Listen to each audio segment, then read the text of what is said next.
তোমার ছেলে মেয়েরা তো জামা কাপড়ের জন্য জুলুম চলেছে, এখন কোথা থেকে জামা কাপড় এনে দিবে বলো তো? মা, আব্বা শুধু আমাদের জন্য পুলিশের হাতে ধরা পড়েছে।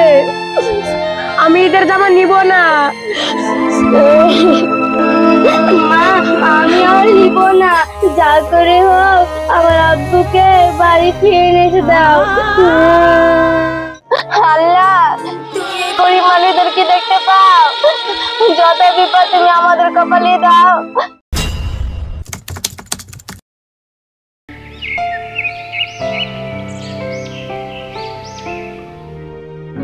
মা, মা, ও মা, কি হলো, এত জোরে চিৎকার করছিস কেন? মা, গোটা পাড়ার মানুষের ঈদের বাজার করা হয়ে গেল। আমার বাজার কবে করে দিবা? সব কিনে দেবো শোনা, একটু ধৈর্য ধরো। কবে কিনে দিবে? এর আগের বারে তুমি কিনে দেবো বলে আর কিনে দিলে না। এবার যদি না কিনে দাও তাহলে কিন্তু আমি ছেড়ে দেওয়ার পরে ঈদে যাবো না। কাঁদিস নি বাবু, তোর আব্বু আসুক, আমি বলছি। মা, আমি কিন্তু কেবল লেহেঙ্গা নিব, আমার বান্ধবীরা সবাই লেহেঙ্গা নিয়েছে। শোনো মা আমার, আমরা তো গরিব মানুষ, অত টাকা পাবো কোথায়? তোমাদের দুই ভাই বোনের জন্য একটা মোটামুটি ড্রেস কিনে দেবো। আমি শুনবো না, প্রত্যেক বছর কিছু বলি না, এবার কিন্তু লেহেঙ্গা নিব। গরিব গরিব করে তোমরা কাটিয়ে দাও। ঠিক আছে, তোর আব্বু আসুক।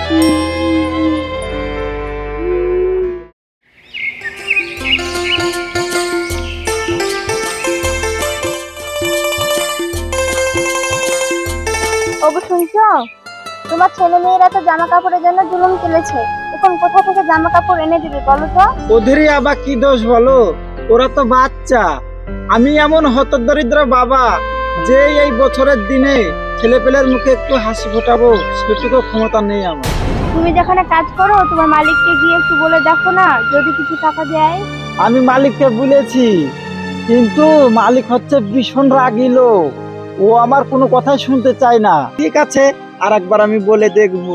ওরা দুই ভাই বোন ভীষণ কান্না করছিল, আমরা ওদের দুই ভাই বোনকে একটু ভালো মন্দ কিছু খাওয়াতেও পারি না। আর কেঁদো না, আমি যতদিন আছি আমি চেষ্টা করব ওদের মুখে হাসি ফোটানোর জন্য।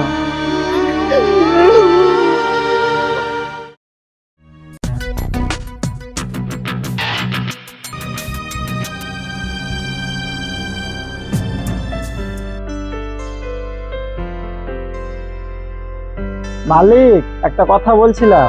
কি বলছিস, তাড়াতাড়ি বল, আমার কাজ আছে। মালিক, কিছু টাকা ধার চাইছিলাম, যদি আপনি দেন তাহলে আমার ছেলে পেলেকে এই ঈদে কিছু জামা কাপড় কিনে দিতে পারতাম। আমি ওসব টাকা পয়সা ধার দিতে পারবো না। তুই ধার নিয়ে শোধ করবি কি করে? মালিক, আমি খেটে শোধ করে দিব। আমি ওসব টাকা পয়সা ধার দিতে পারবো না। গরিবের আবার জামা কাপড় কেনার কি দরকার? টাকা নেই আবার জামা কাপড় কিনা, শখ কত। মালিক, ওরা ছোট ছোট বাচ্চা তো ভীষণ কান্না করছে, তাই একটু আপনাকে বলছিলাম। ঠিক আছে, তোকে টাকা ধার দিতে পারি, কিন্তু আমার একটা কাজ করে দিতে হবে। ঠিক আছে মালিক।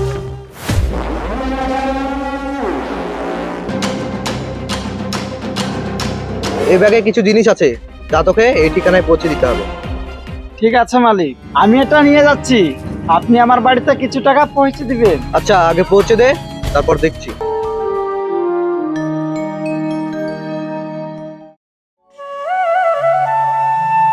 বাবু, তোর আব্বু তো সেই সকালে বেরিয়ে গেছে, এখনো বাড়ি এলো না।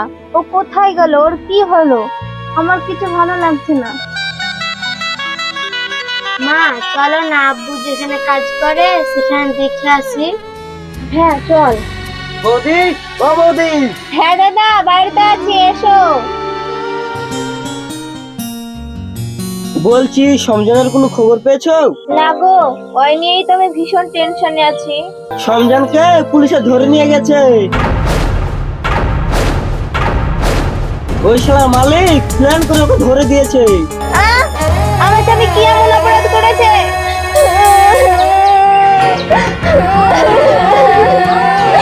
তুমি কেঁদো না, আমি দেখছি, যা করি হোক আমি ওকে ছাড়িয়ে নিয়ে আসবো। মা, আব্বা শুধু আমাদের জন্য পুলিশের হাতে ধরা পড়েছে। আমি ঈদের জামা নিব না। মা আমি আর নিব না, যা করে হোক আমার আব্বুকে বাড়ি ফিরে এসে দাও। আল্লাহ তুমি এই গরিব মানুষদেরকে দেখতে পাও, যত বিপদ তুমি আমাদের কপালে দাও। আল্লাহ তুমি আমার স্বামীকে মুক্ত করে দাও। এই বছরের দিনে আমি আর কিচ্ছু চাই না, আমার স্বামী বাড়ি ফিরে আসুক, এটাই চাই।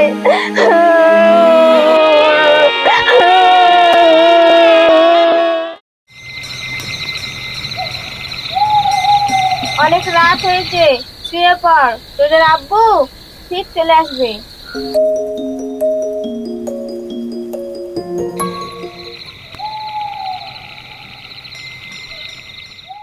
আপনি কি কাজটা ভালো করেছেন? কি বলতে চাইছিস? আমি যেটা বলতে চাইছি সেটা আপনি খুব ভালো করেই জানেন। আপনি একটা গরিব মানুষ সমজনকে কেন পুলিশে ধরে দিয়েছেন? ও তো ড্রাগসের ব্যবসা করে, তাই ওকে পুলিশে ধরেছে। ও আমার ছোটবেলাকার বন্ধু, ওকে আমি ভালো করেই চিনি। ও রোজা মুখে কুন্দে নিয়ে পাপের কাজ করবে না। তুই একজন হিন্দু হয়ে একটা মুসলিম ছেলের প্রতি এত দরদ কেন তোর? আপনাদের মতো এরকম নোংরা লোক আছে বলে আমাদের মধ্যে এরকম জাত ভেদাভেদ তৈরি হয়ে গেছে। আমি হিন্দু হলেও ওকে আমার ছোট ভাই হিসেবে মানি। আপনার খেলা আমি দেখাচ্ছি। যা যা, আমার কিছু করতে হবে না, চালা। স্যার একটা কথা বলছিলাম। বল, কি বলতে চাস? স্যার আপনারা যাকে ধরে নিয়ে এসছেন ও সমজান ওরকম ধরনের ছেলে নয়, ওকে ফাঁসানো হয়েছে। ওই শালা ড্রাগসের ব্যবসা করে, ওকে হাতে নাতে ধরেছি। স্যার আমি হিন্দু ঘরের ছেলে, কিন্তু আমি এটা জানি কোনো মুসলিম ব্যক্তি রোজা মুখে কোনো পাপের কাজ করতে পারে না।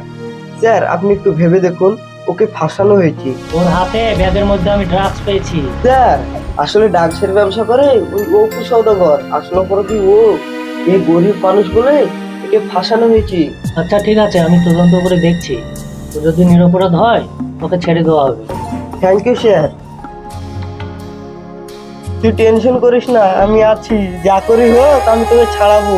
ভাই তুই আমার বউ ছেলে মেয়েটাকে দেখিস। ও নিয়ে তোকে ভাবতে হবে না, এখন আমি আসছি।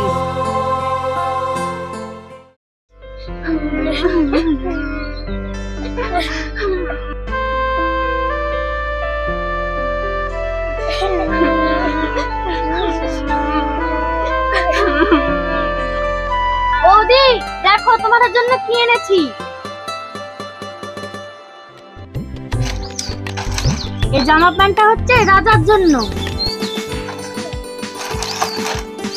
এনে রাজা।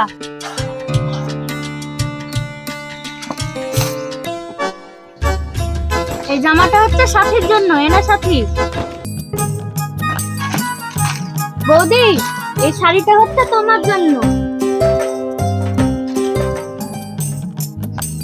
আর এই পাঞ্জাবিটা হচ্ছে দাদার জন্য।